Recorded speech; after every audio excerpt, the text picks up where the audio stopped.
Hey everybody, Aaron Cowan with Sage Dynamics, and continuing our series on RDS handgun fundamentals, we're going to talk about sight picture. Something I've said before and I'll continue to say because I believe it to be very, very true. Shooting is mostly visual. When it comes to the red dot on the handgun, we have a simplification of our visual ability to establish a sight picture because we're doing single focal plane shooting. We're going to stay on the focal plane of the target offered or selected, what we're actually going to be shooting at, whatever that happens to be. That allows us to have a more simplified access to information throughout the process. In the last two videos, we did talk about the visual process, but we didn't focus specifically on it.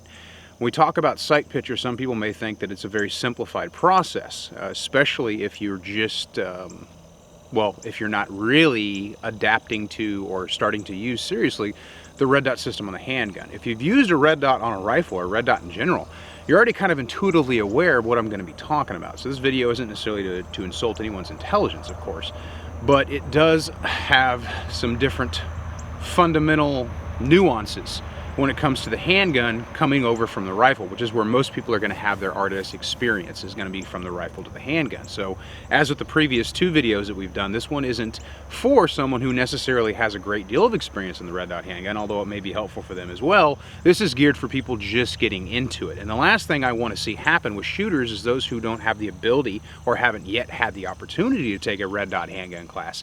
I don't want people getting frustrated with it and setting it aside because they feel like it's more difficult or more challenging than iron sights, because it's absolutely not. But there are some things that we have to recognize that may not have occurred to you, and that's what we're going to talk about. The first thing we should definitely address is parallax. There are two types of parallax present in your red dot sight, whatever your red dot sight that you choose to put on your handgun.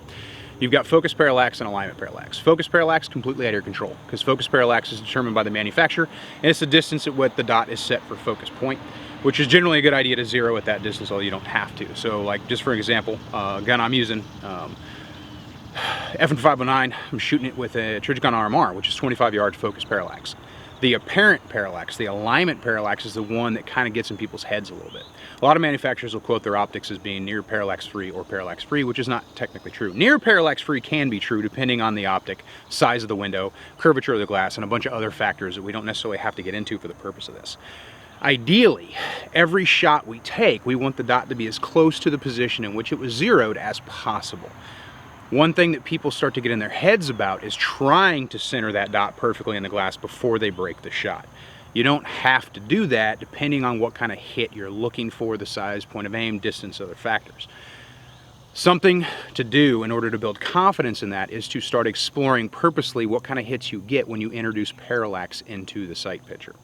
This is something I have students do in class. I have them introduce the maximum amount of parallax they can into their optic to see what kind of hit it would give them. Often, and shooters find this out very quickly, what I do is I do the 4 compass directions because they're the most repeatable. I'll do extreme right, extreme left, extreme top, extreme bottom of the glass, or whatever order. And I'll have them shoot a round or 2 rounds or 3 rounds. You can shoot groups if you want to. While still placing the red dot over their desired point of impact, they're going to stack that dot, right, left, top, bottom, and they're going to fire their round or rounds to see where the round actually hits relative to the distance. Using, again, the RMR as my example, I can start this off at 3 yards and take it back as far as I want, and what I'm going to start to see is a group that is starting to open up. And the further back I go, the more human mechanics will factor as well, not just the actual dot itself, but what I'm getting is a realistic appreciation of how bad my hit would have been if my dot was in the window that poorly. And what you'll find doing this is it's actually very difficult to purposely make this alignment. It feels very unnatural, and at certain distances you actually have to start to move your head and the gun in order to do this. Of course, it's very important when you do this exercise that you put the dot over what you want to hit, because if you just stack the dot to the right and kind of center the target in the window, you're definitely going to shoot to the right, to the left, to the top, to the bottom. We're still placing the reticle over our desired point of impact. We're just misaligning the dot inside the glass to see how bad parallax is going to result in a hit. Now, other factors go into this, of course, not just human mechanics. Depending on what optic you're using, the larger the window, the more parallax, alignment parallax, it's going to be possible. So going from an RMR to, say, like an SRO or a delta point, you'll probably see more deviation, point of aim, point of impact, because just the size of the glass is larger, which allows for more misalignment. Also, curvature of the glass is a factor causing aberrations visually. That's much smaller of an issue, something you're not necessarily going to contend with. And I've done exercises with the RMRs in the past where parallax didn't take me outside of a desired point of impact for an extended distance. So even at 25 yards, I can stack that parallax right, left, top, bottom and still hit a 4x6 A-zone box. Considering I would probably never have a sight picture that bad, that builds a lot of confidence in the fact that as long as the red dot is roughly in the middle of the window, and I say roughly, literally as possible, and it's over what I want to hit and my fundamentals are there, if I pull the trigger, I'm going to get that hit. One of the first things that comes to mind for me when somebody asks about the significant differences in sight picture behavior between iron sights and the red dot is the exaggerated movement of the dot, that more apparent excess energy that seems to be in the dot's general behavior. One thing to consider, one thing that we definitely have to think about is coming over from iron sights to a red dot, we're getting a significantly smaller point of aim.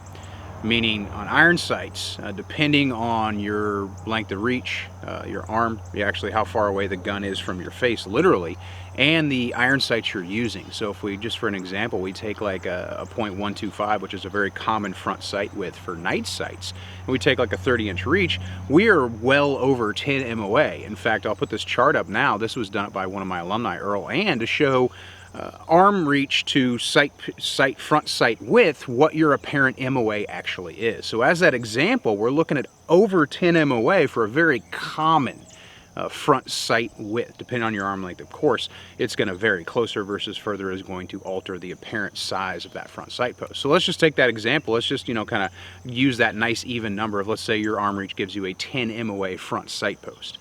Then you take your most common dot size that you see in use, which is like a 325 MOA or even a 65 MOA. We're getting a significantly smaller point of aim that is not anchored to the gun. So any input or any motion or any excess natural energy that's in the firearm is going to make the movement of the dot more apparent, more noticeable, because the dot appears to move independently of the firearm, even though any movement in the dot is directly related to movement in the gun. So just from that premise, we have a point of aim that has a lot more of an exaggerated movement. The movement is exactly the same. You press out with iron sights, you press out with a red dot handgun, chances are fundamentally you're not moving the gun any more. Whatever your natural motion is what's translating from iron sights to red dot. But because that point of aim is so much significantly smaller, and then if we place that point of aim on a target that is significantly smaller, that apparent movement does get a little intimidating. I know I noticed this myself going from 6.5 to 3.25. The 6.5 dot doesn't have the same degree of movement, but the 6.5 can be a little visually frustrating when shooting at smaller targets or longer ranges, even though, relatively speaking, 6.5 MOA on a handgun is still a reasonably precise point of aim when compared to what I was getting from iron sights. Even the best fiber optic sights would tend to have a thinner front sight post. As I'm getting into this, I need to find out what my default dot behavior looks like. I'm going to do this in two ways. It's kind of a two-step process. Really, there's a third step. We'll talk about the two steps first. The first one is, what does my default sight picture look like? And I'm going to find that out just by choosing a target size and aiming at it and holding that aim for a few seconds just to get an idea of what my movement looks like. Ideally, I want some kind of predictable concentric movement that's going with whatever's happening in my central nervous system to allow that human mechanics, that human behavior to let the gun drift or move in that way. I want to know what that looks like. My particular movement, the movement that I best describe to students, is kind of like a concentric circle or some kind of predictable up and down, left to right. What I want to do with that, once I kind of get an idea of what it looks like, is I want to choose a target size. I'm a self-defense focused instructor, so all my targets that I work on, for the most part, are self-defense focused. Some kind of approximation of human anatomy or human form or human points of aim. The most common target I use has A zone, B zone, just for kind of disambiguation of scoring during classes and for my own personal practice. So that A zone is a 4x6 box. I'm going to hold that dot inside that 4x6 box at a close range, and then a further range, and then a further range, and then a further range, and then a further range. So maybe I'll start at 3, go all the way out to 25, so on. What I'm looking for is if my natural presentation, my natural default hold with no other energy in the gun causes that dot to drift to the left, drift to the right, outside of my desired point of impact. It shouldn't. Even at 25 yards, I shouldn't have a great deal of movement in the gun so much that it would cause me to lose that point of aim. Now, eventually you could have a distance so great that of course the dot's going to occasionally drift outside of it. For me, and this is a unique problem to myself, as in every shooter is going to have some kind of unique little problem that they've got to contend with. If I'm aiming at that 4x6 at 25 yards, it'll stay inside the box perfectly good. Every now and then, and it's not predictable, there's no pattern to it, it will blip. It'll go out and come right back very, very quickly. So when I shoot at 25, occasionally I do throw around to the right. If everything else is going right, that little aberration causes me to throw around to the right, which can be outside of the box. I can get a B-zone hit because of that. Doesn't happen very often, but it's something that is visually frustrating for me. And you may have something completely different that's not what I'm experiencing. I had a shooter in a class recently, he had a blip up. So every 5 or 6 rounds, if he's doing a reasonable string of fire, he'd have a round hit high, which all things considered, if his grip was good, and everything was consistent, that round would still be in line with the A-zone. It would just be a higher hit up into the neck or even the face, which is kind of an accidentally on purpose kind of thing. Now, being able to hold that sight picture in a 4x6 box for some people, like, yeah, that's great, that's a big box, which of course is relative to the distance. What I want to do now is I want to take that same behavior, that same default point of aim, and I want to add in a much smaller point of aim. So I use 1-inch circles. No matter how much that dot moves, if it stays inside that desired point of impact, I know that my aim is consistently solid and it should be repeatable. Now, of course, right now we're just isolating that skill of aiming the gun, no shots fired. This is something you can do for dry fire purposes. Print out some targets of smaller and smaller and smaller and smaller size to simulate distance if you want, or if you have the ability, actually use real distance, because that's better than simulating it. If I'm able to maintain that dot's behavior, even if it is apparently erratic, it's got that motion going, if I'm able to keep it inside that 1-inch circle, especially as distance increases, so at 3 yards it shouldn't be too difficult.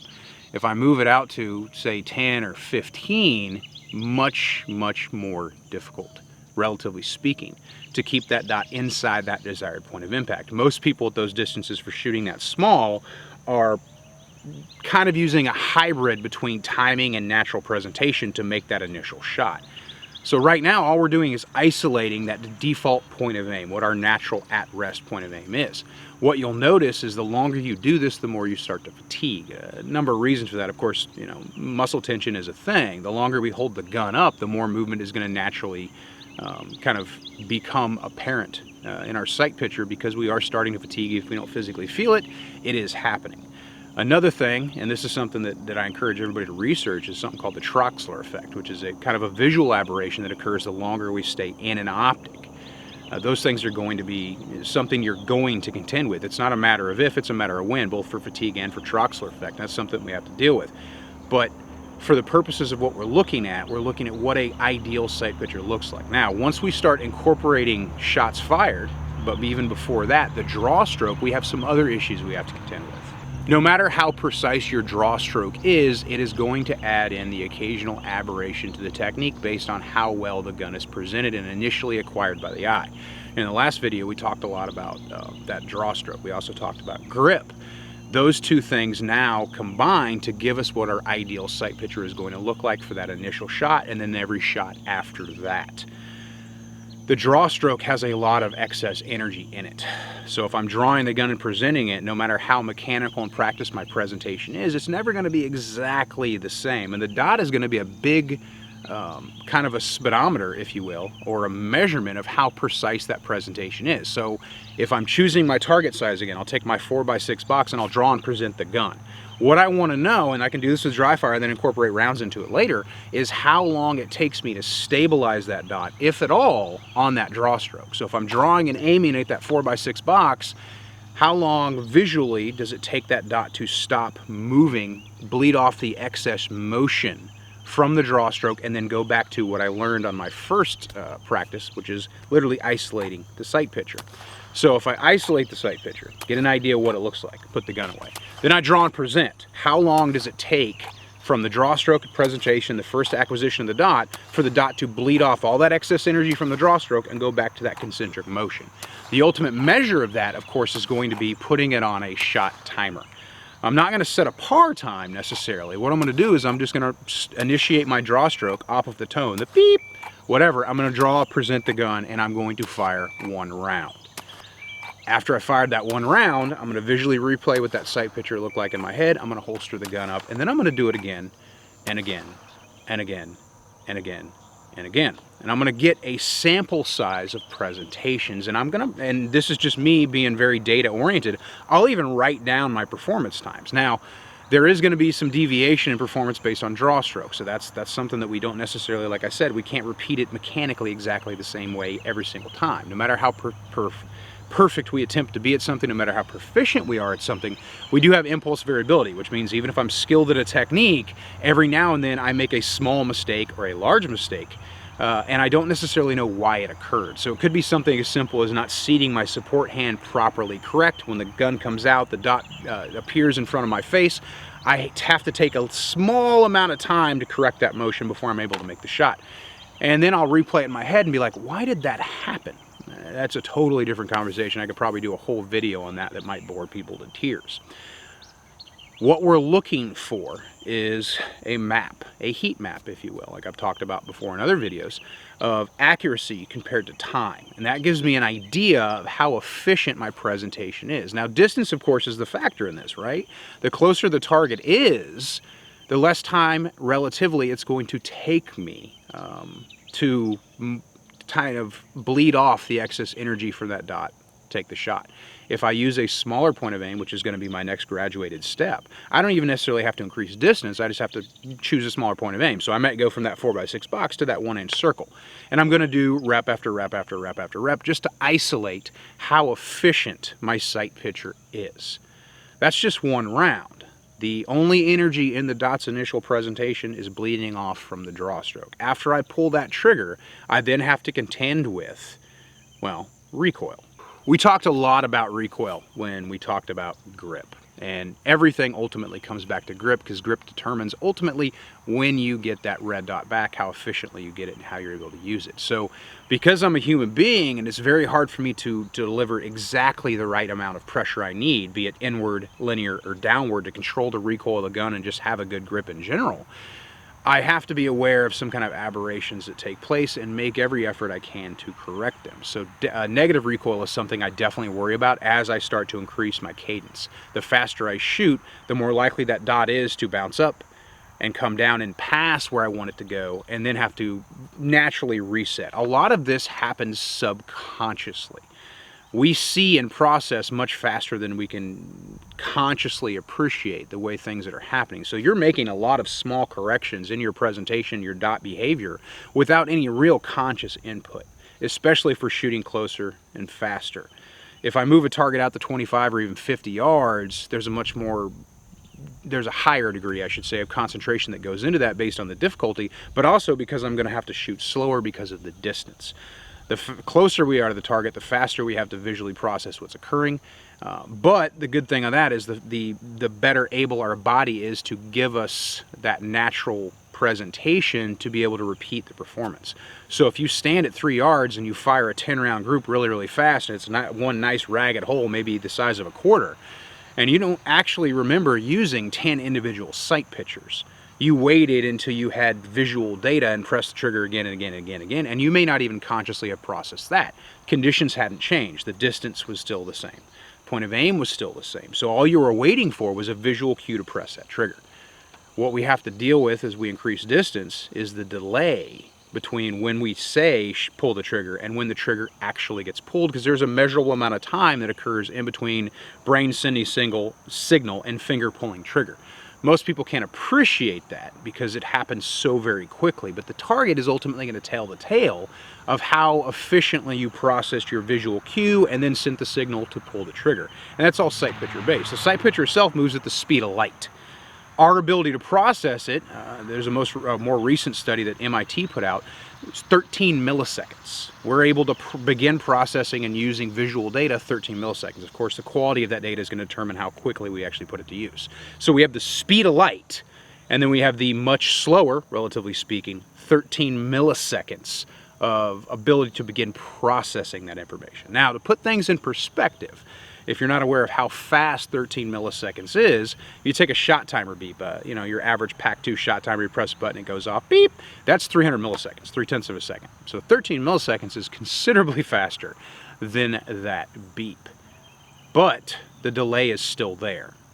So speed of light, 13 milliseconds, brain to finger, press the shot. Which is why, in some circumstances, we start to see our shot groups widen out like this. Horizontal, as I said in a previous video, is usually grip related.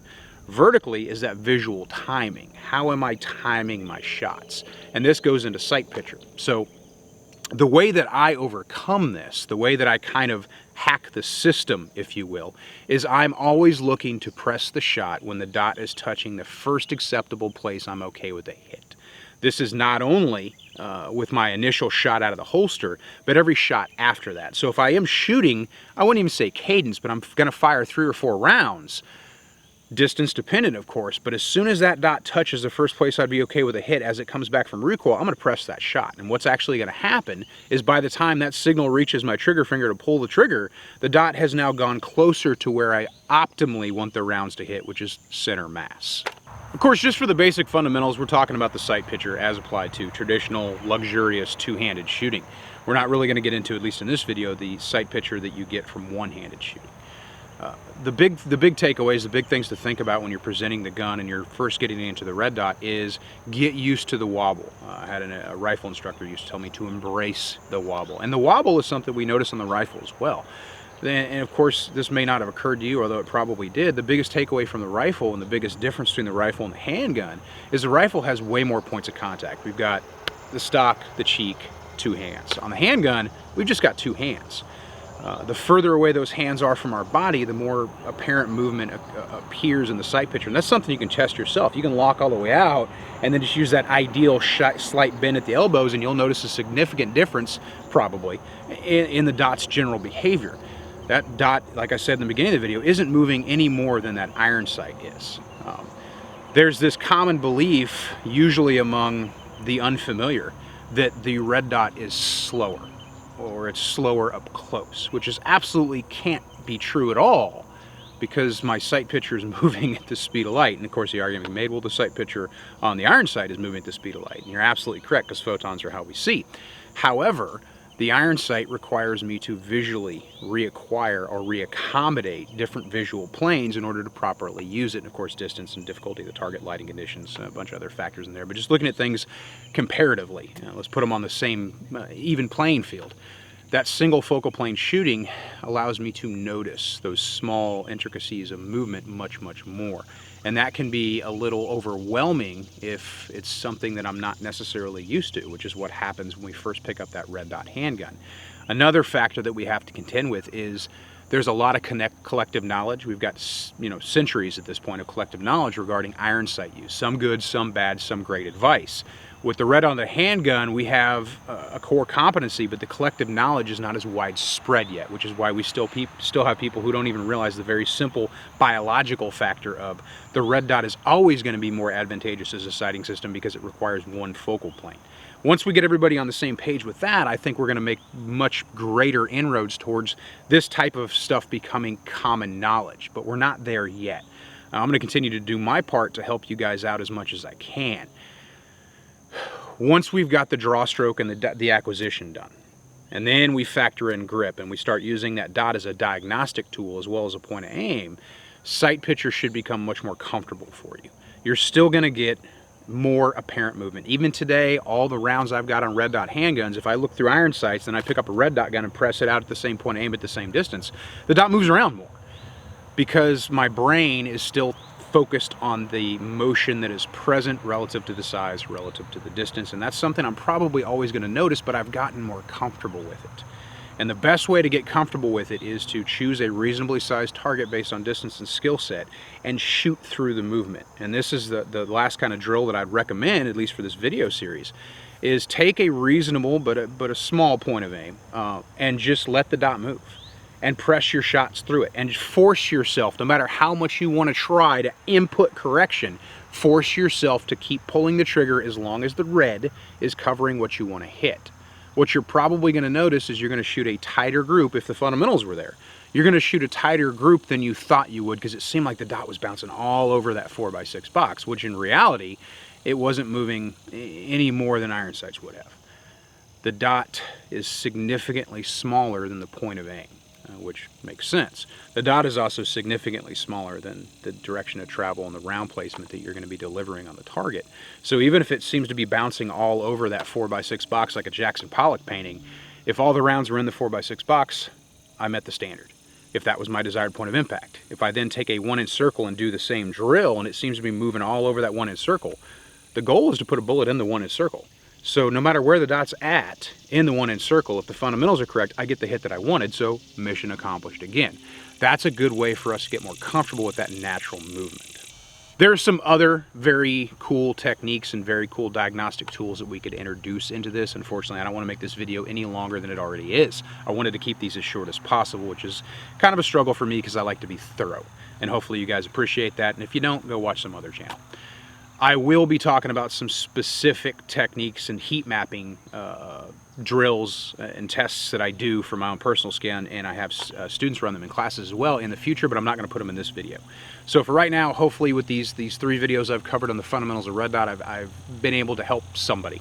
Hopefully everybody, but I can't help everybody. So take these techniques that I covered in the last 3 videos and put them to use in your red dot skill development. Probably the most important one, obviously, is that dot acquisition, because that's the one that people struggle with the most. Once we're acquiring that dot consistently from the draw stroke, we start to use that red dot as a diagnostic tool to help us improve our grip, our presentation, our default point of aim. And then we start focusing, not literally, of course, we start being more aware, I should say, of our sight picture behavior and how that's going to translate to what kind of shooting we're going to use our handgun for. I'm Aaron Count with Sage Dynamics. Train accordingly.